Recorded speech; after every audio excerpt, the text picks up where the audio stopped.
Moi, quand j'ai terminé les secondaires, je savais juste que je voulais plus faire de maths, plus de physique, plus de chimie. Je n'étais pas du tout scientifique. Je voulais quelque chose de littéraire, mais pas tout ce qui est philosophie. Je m'intéressais un peu à tout ce qui était politique.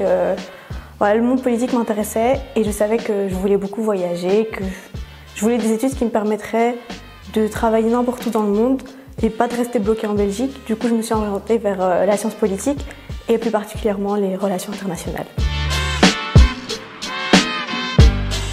Alors j'étudie un peu du droit international, coopération internationale, tout ce qui est un peu vraiment les relations internationales en général, la politique pure et dure.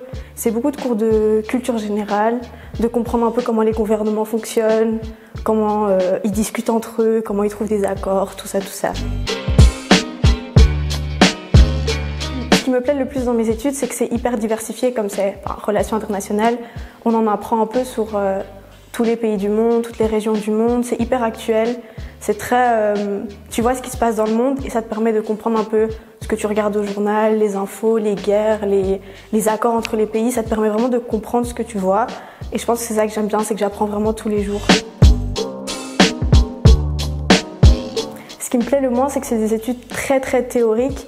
Du coup, si quelqu'un veut se lancer sur un truc très pratique, qui veut vraiment beaucoup d'expérience, c'est pas forcément les études que je recommanderais parce que c'est très théorique, c'est beaucoup des gros bouquins à étudier, des articles à lire, énormément de travaux de recherche à faire.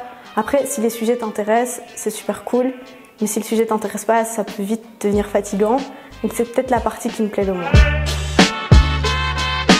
Je pense qu'une des qualités qu'il faut, c'est la curiosité. Il faut toujours un peu regarder ce qui se passe dans le monde, suivre les actualités, être un peu organisé, qui aime bien travailler en groupe parce que je pense que c'est quelque chose où il va falloir être très diplomate, savoir parler avec les gens, savoir négocier, être à l'écoute, comprendre, imposer ses idées un peu, voilà. Alors quand on sort d'un bachelier en sciences politiques ou d'un master en sciences politiques, en général, le bachelier, ça va te permettre de travailler dans le monde politique belge en général. Donc si tu veux faire dans un parti politique, dans une entreprise qui gère des affaires plutôt politiques, dans une institution ou quoi. Et puis ton master va te permettre d'avoir ta spécialité et de plus approfondir. Donc par exemple, moi je fais relations internationales, donc je pourrais travailler dans des institutions internationales comme le Parlement européen, la Commission européenne, l'ONU, l'OTAN, tout ça. Et en général, tu peux choisir des cours, donc plus accès les affaires de guerre, la paix, sécurité, conflit, coopération, changement climatique, un peu voir sa spécialité. Et du coup, tu peux faire diplomate, ministre, ou alors plus de l'administratif, de la rédaction de projets de loi, de la consultance. Ça dépend vraiment en fait ce que tu aimes et peut-être que les stages vont permettre d'orienter et de voir sur le terrain ce que tu préfères faire. Mais il y a vraiment beaucoup de possibilités.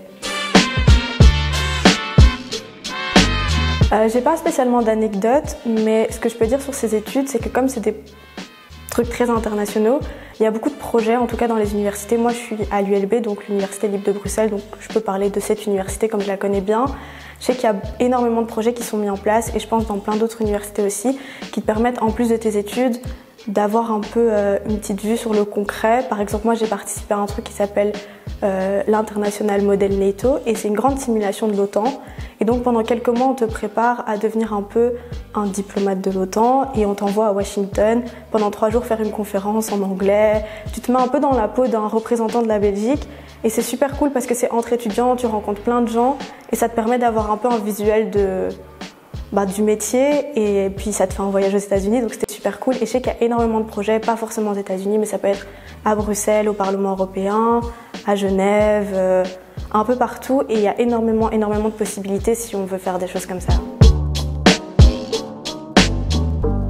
Un conseil que je peux te donner, c'est déjà pas stresser, pas trop se mettre de pression parce que souvent la première année, beaucoup font le mauvais choix et c'est pas très grave, on peut toujours recommencer, c'est pas grave de perdre une année, c'est pas grave de perdre 3 mois. On peut s'inscrire en septembre et se dire je déteste et la deuxième semaine de septembre s'inscrire ailleurs. C'est vraiment pas grave. Ce que je conseille, c'est, bon, avec Covid, c'est peut-être compliqué, mais s'il y a des portes ouvertes, d'y aller, d'aller, je sais pas, sur LinkedIn, sur Facebook, trouver des gens qui ont fait telle ou telle étude et vraiment pas avoir peur d'envoyer un message. J'ai vu que tu faisais telle étude, est-ce que je peux te poser quelques questions, comment ça se passe?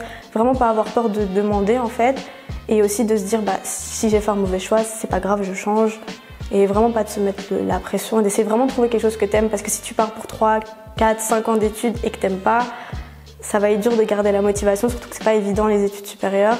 Du coup, vraiment faites quelque chose que vous aimez.